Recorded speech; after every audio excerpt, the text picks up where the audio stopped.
And I'm having the experience, and I'm having this bliss. All of a sudden, instead of like, well, wait a second, you know, there's an order here. People signed up. They're not getting their 3 minutes.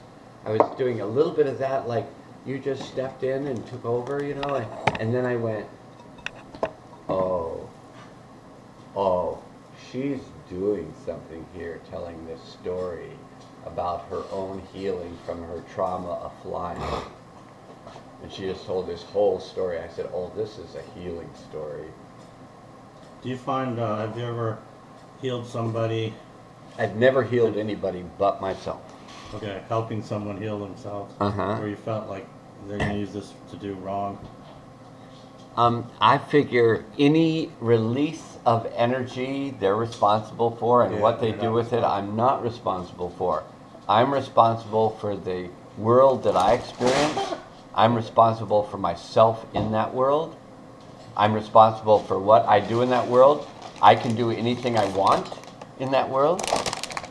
Or I can do anything I want. It's a free will plane. I do believe in karma. I know that much of what I've worked out in this lifetime has to do with things that I needed to work out from other lifetimes. So bad happens for a reason in the world?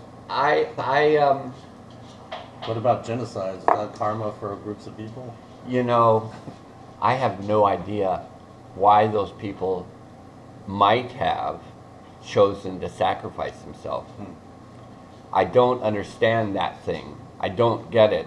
I don't understand the cruelty that our government expresses in their military operations. I don't get it. I get the money part of it. I get that part of it. I get the whole money part of it. Like, it's just more money, and the more money for us and the less money for them, the better time we can have. I don't really feel that's true. I think it's a false belief, but I get it. That a lot of that's about money, maybe all of it's about money. What I don't get is how you can just go in and bomb children's hospitals, you know. But I understand there's a history of this. History of human sacrifice. Yeah, the slaves, the native people, how many, you know, I've heard anywhere, I know that the Haida people from British Columbia, they were very warlike. They're probably descendants of the Mongols who came across the frozen bridge, frozen ice, somewhere between 10 and 13,000 years ago. Why they chose British Columbia and remained there is beyond my comprehension. It's pretty, but they get cold. But anyway, they've lived there. They were the largest native population of the Pacific Northwest, and sunk 2 British ships in the late 1850 to 1860 time period from their canoes. You know, not kind of canoes we think about, like 10 canoes strung together and warriors knowing what the hell they're doing.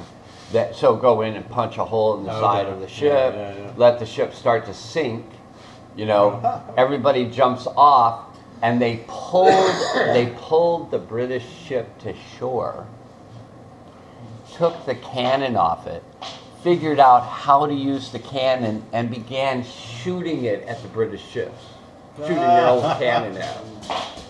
The Brits said, this has gone too far, brought smallpox into the population, and wiped 92% of the population out within a year. So they did it intentionally. Gone. And then called it British Columbia.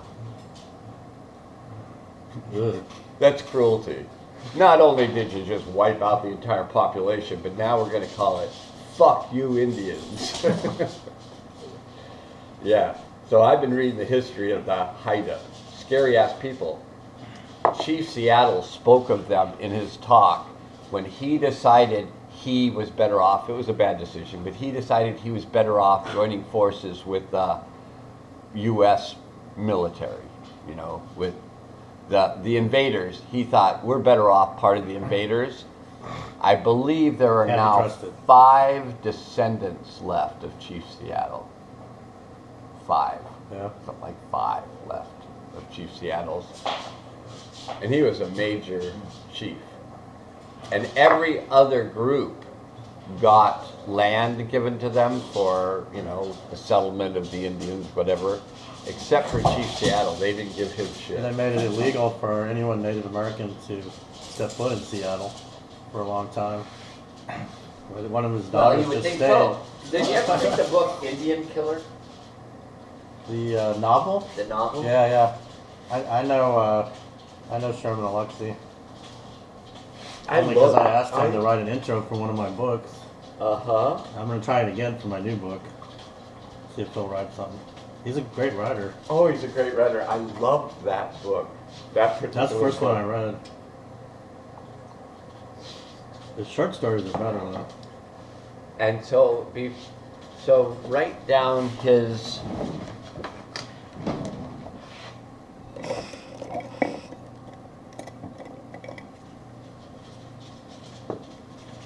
name is Sherman. Yeah, Sherman Alexie. Alexie. Cool. Short stories. Yeah. Okay. Like one of them's Lone Ranger and Tonto Fist Fight in Heaven. That's one. I've read a bunch of his short stories. Another one was Strongest Indian in the World. Yeah, that one's great. Yeah.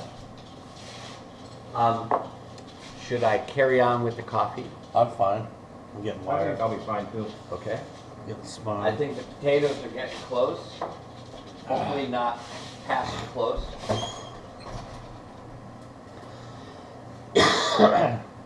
Oh yeah. So you don't think it's a bad idea for me to walk away and someone's really draining and not growing? They just want attention or cause drama.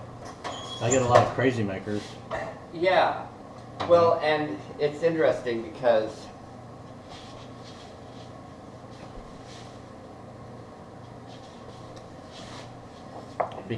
the work you do, just from my perspective,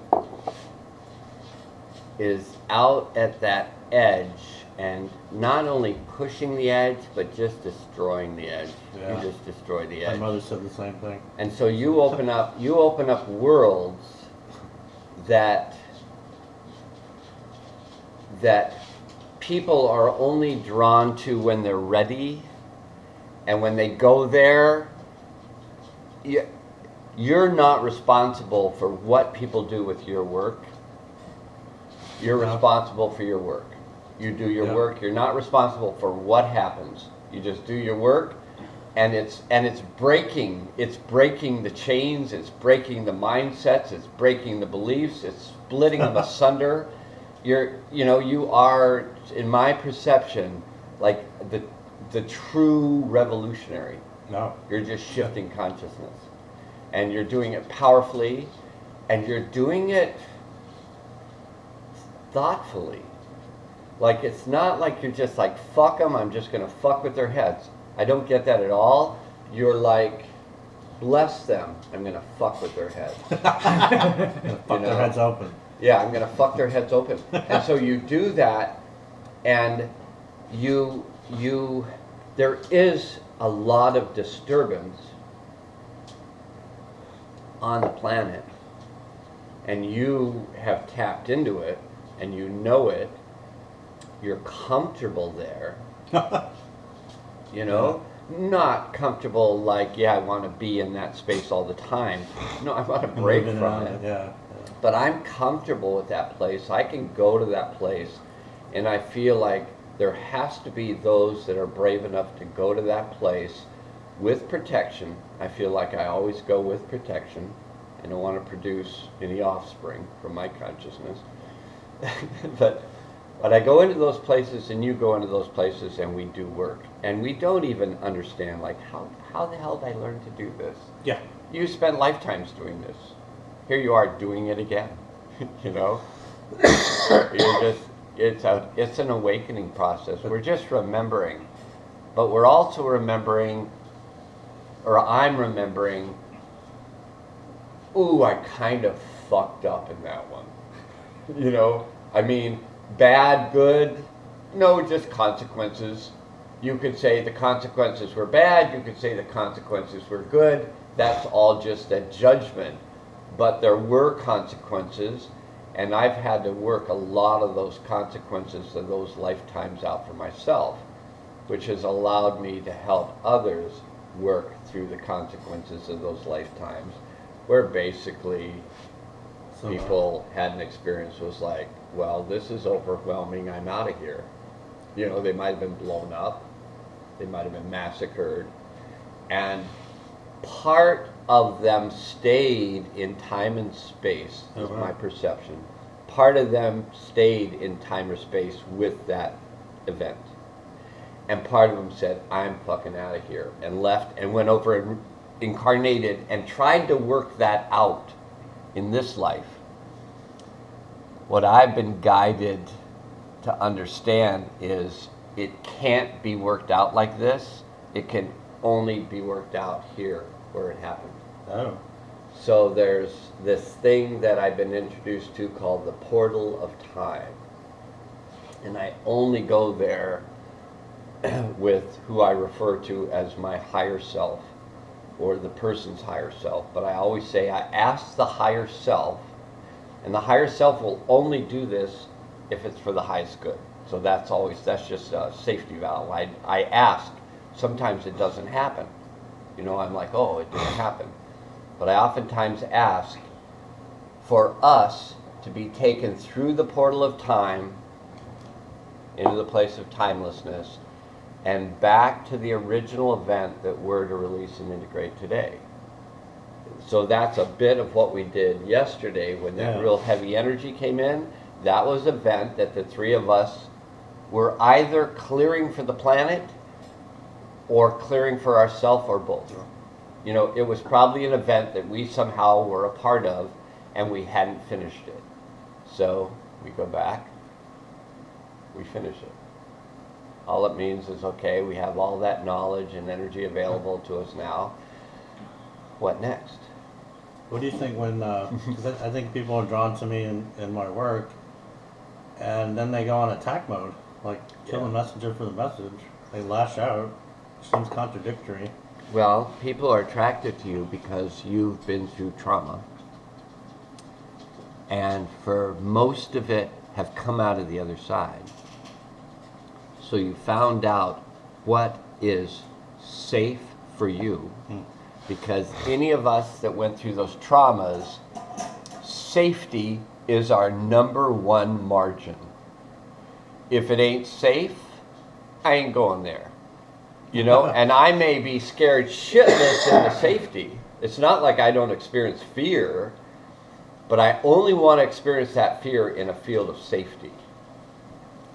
And so what the work that you do, that you're working things out, not only for you, basically for you and your world, the world you live in, because you want this stuff to work out, because there's a world that you have in your imagination that we could all be living in. And it's such a wonderful world. And you're like, okay, I may not achieve it in this lifetime, but I don't really give a shit. It's going to show up sometime, and I'll just come back until it shows up. Nice. And it's showing up for you in your life. Glimpses. But the whole field has to go into total chaos and reorganize. And so you're aware of that, and you're holding a big space for that. But when you're holding a big space for chaos, it's going to get all people on different levels. Yeah, a lot of people out there in chaos. Chaos. And so but this just, it may not be true. You need to do one of two things. You need to totally be able to block that energy so you can recognize it, you can feel it, you can know it's there, and if the other person wants to shift it, they can. Or you can, and this is what I'm doing now, so I used to do that, like hold it out and work with the person working with it until it cleared. So that was most of my work, to do that. But then they took me into it, and they said, and they took me into it a few times. And so one of the times was there was this large gathering a couple months ago of native people in Discovery Park. Have you been to that place? In the Discovery Park. But I don't Okay, know. so in Discovery Park, and you got to see this place because it's, I don't know the history of it, but they gave this land as a gathering spot of the native peoples, and they put it on a cliff where the native people have no access to the water. And there's only one road in, one narrow road in and one narrow road out. Maybe two cars can go by each other. But it's basically a compound. But the native people have said, oh well, it's all really a compound. So here we have another compound where we're being isolated. But they've built this amazing structure out of wood. It's just beautiful. They have hidden in the very back of the property their sweat lodge where they do their ceremony, their drumming and everything. And so 2 months ago I was invited to go to this gathering of 7 tribes, and there I met Chief Seattle's great-great-great-great-great-grandson. And I met him because I was told to go out in the woods and sit on the edge of the cliff and look out of the water and hold space. So I was just doing that. I was just sitting there, holding space, noticing what I was noticing, when this man walks up and says, oh, you found the spot. And I go, the spot? And he goes, the perfect spot to watch. Who's out there? And I said, oh yeah, you can't do that, can't you? And he goes, yeah. He goes, I was just coming to this spot to look out there. And but he said, but I actually find out I come to this spot to meet you. And so we have this discussion. And I just go, holy shit. I didn't know at that time that he was Chief Seattle's great-great-grandson.